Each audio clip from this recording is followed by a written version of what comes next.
আসসালামু আলাইকুম আমার প্রিয় ভাই বোনেরা, আপনারা সবাই কেমন আছেন? আমরা তো আলহামদুলিল্লাহ ভালো আছি। তো যারা বিরিয়ানি পছন্দ করেন তাদের জন্য আজকের এই রেসিপি। তো বিরিয়ানি পছন্দ করেন না এমন মানুষ খুঁজে খুবই কম পাওয়া যাবে। বিরিয়ানি তো আমার অনেক পছন্দ।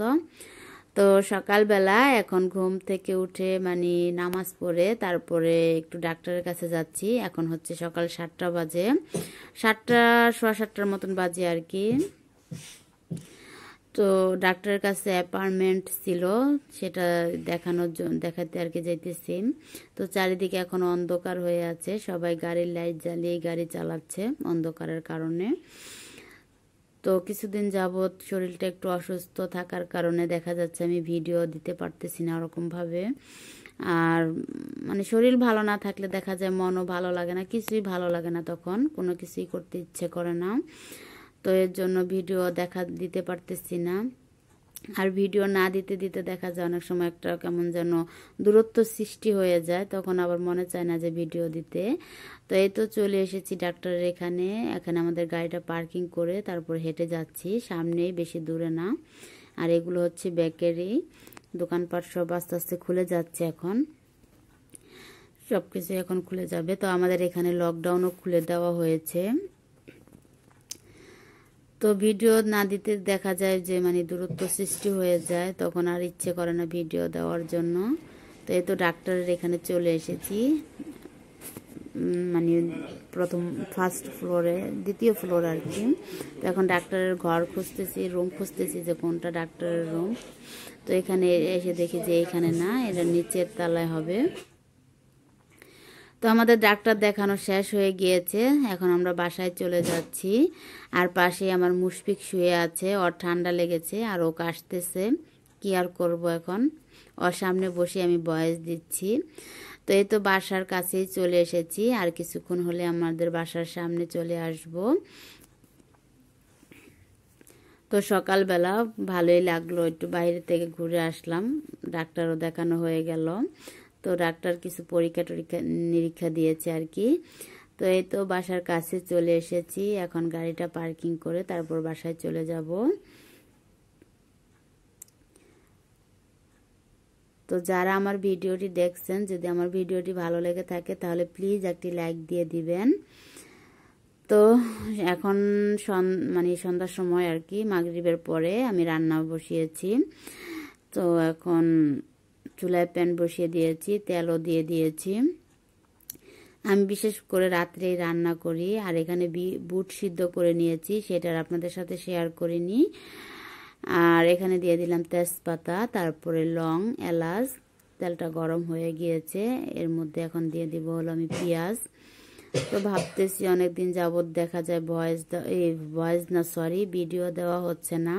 এই ভিডিও না দিলে দেখা যায় যে কথার ধরনও পাল্টে যায়, কথা চেঞ্জ হয়ে যায়। তখন আর দেখা যায় অনেকদিন ভিডিও না দিলে তখন দেখা যায় যে কথা আর বলতে পারি না, মুখ দিয়ে আর কথা আসে না, এমন একটা পরিস্থিতি হয়ে যায়। তো এখন আমি দিয়ে দিলাম কাঁচামরিচ। তো পেঁয়াজটাকে আমি একটু হালকা আর একটু ভেজে নেব। তো এই তো ভাজা অনেকটা হয়ে গিয়েছে, এর মধ্যে আমি দিয়ে দেব চিংড়ি মাছ। চিংড়ি মাছ দিয়ে তারপর আমি আরেকটু ভেজে নেব। তো চিংড়ি মাছটা দিয়ে দিলাম। তো এখন আমি এটাকে একটু নেড়ে চেড়ে ভেজে নেব আর কি। তো আমার ভিডিওটি যদি ভালো লেগে থাকে আপনাদের, তাহলে অবশ্যই আমার চ্যানেলটিকে সাবস্ক্রাইব করে দিবেন আর পাশে থাকা ছোট্ট বেল আইকনটি ক্লিক করে দিবেন। আমি যখনই কোনো নতুন ভিডিও দেব নোটিফিকেশন চলে যাবে আপনাদের কাছে। তো আমি কিছুদিন ধরে অসুস্থ থাকার কারণে দেখা যায় অনেকের ভিডিও আমি দেখতে পারি না, তারপর আবার ওই দেখা যায় একটু লাইভে ঢুকি, এর জন্য অনেক আপুদের ভিডিও আমি দেখতে পারতেছি না। তো প্লিজ কেউ কিছু মনে করবেন না, আমি সময় করে সবার ভিডিও দেখে দেব। আপনারা কেউ কিছু ভাববেন না যে আমি দেখি না, বা হয়তো আপনারা কেন দেখবেন, বা আপনারা কেন বন্ধু করবেন, এগুলো ভাববেন না প্লিজ আপুরা। তো এখানে আমি দিয়ে দিলাম মশলা পরিমাণ মতন। এখানে আমি জিরার গুঁড়া, তারপরে ধনিয়ার গুঁড়া আর বিরিয়ানির মশলা একসাথে করে তারপর আমি মশলাটা দিয়ে দিলাম এখানে। দিয়ে আমি এটাকে আরেকটু নেড়ে চেড়ে নিব। এই তো বিরিয়ানির মশলাটাও দিয়ে দিলাম এখানে, আগে বিরিয়ানি মশলা দেইনি, পরে দিয়েছি আর কি। তো এখন আমি চিংড়ি মাছটাকে ভালোভাবে এটাকে কষিয়ে নিব। তারপর কষানো হয়ে গেলে আমি এর মধ্যে মানে একটু পানি অ্যাড করে দিচ্ছি, যাতে ভালোভাবে চিংড়ি মাছটা সিদ্ধ হয়ে যায়। এমনি তো চালের সাথে দেখা যাবে যে সিদ্ধ হয়ে যাবে। তো মুশফিকের ঠান্ডা লাগার কারণে ওকে স্কুলে দেয়নি, ও বাসায় আছে, আমার পাশেই আছে ও। তো এখানে আমি বুটগুলো দিয়ে দিলাম, দিয়ে আমি এটাকে আরেকটু কষিয়ে নেব। আমি জানি না কেউ এভাবে খেয়েছেন কিনা বুট দিয়ে বিরিয়ানি রান্না করে। তো আমরা এখানে প্রায় সময় খেয়েছি, আমাদের মানে অনেক জায়গা থেকে মানে এভাবে খাওয়াটা দেখিয়েছে বা দেখেছি আমি। আর আমার হাজব্যান্ড তো সে মানে নিত্য নতুন খাবারের আইটেম বের করতে পছন্দ করে বা খেতেও পছন্দ করে। তার কথা হলো মানে নতুন নতুন খাবার মানে খেতে হবে। তো আমি দেখা যায় যে আমি অনেক রান্না বান্না আমার হাজব্যান্ডের কাছ থেকে শিখেছি। আমি আগে অত ভালো রান্না করতে পারতাম না, যখন আমি তার কাছে এখানে এসেছি, গ্রিসে এসেছি, তখন সে আমাকে অনেক রান্না বান্না শিখিয়েছে। তারপর আরেক ভাবিও ছিল, সে এখন বর্তমানে দেশে আছে, তার কাছ থেকেও শিখেছি। তো এখন আমি এখানে সবজি দিয়ে দিলাম, গাজর, তারপরে ক্যাপসিকাম, তারপরে মূলা দিয়ে আমি এখন এটাকে আরেকটু নেড়ে চেড়ে তারপরে এর মধ্যে আমি পানি দিয়ে দিব। তো আমি ঝালটা একটু কমই দিয়েছি, কারণ বাচ্চারা ঝালটা একটু কম খেতে পছন্দ করে, সেজন্য আপনারা যে যেমন ঝাল খেতে চান ওরকম দিবেন। তো এখানে আমি গরম পানি দিয়ে দিলাম। এই তো গরম পানি দিয়ে এখন এটাকে আমি কিছুক্ষণ মানে রান্না করে নিব বলক ওঠা পর্যন্ত।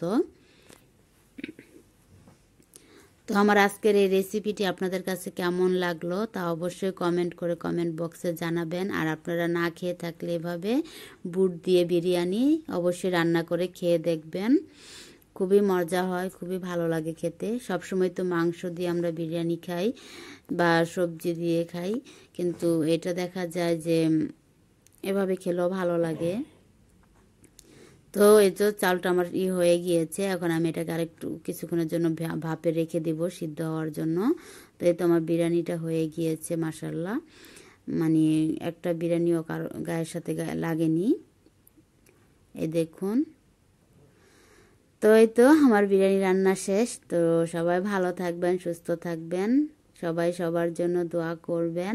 তো আজকের মতন এখানেই বিদায় নিচ্ছি, আল্লাহ হাফেজ।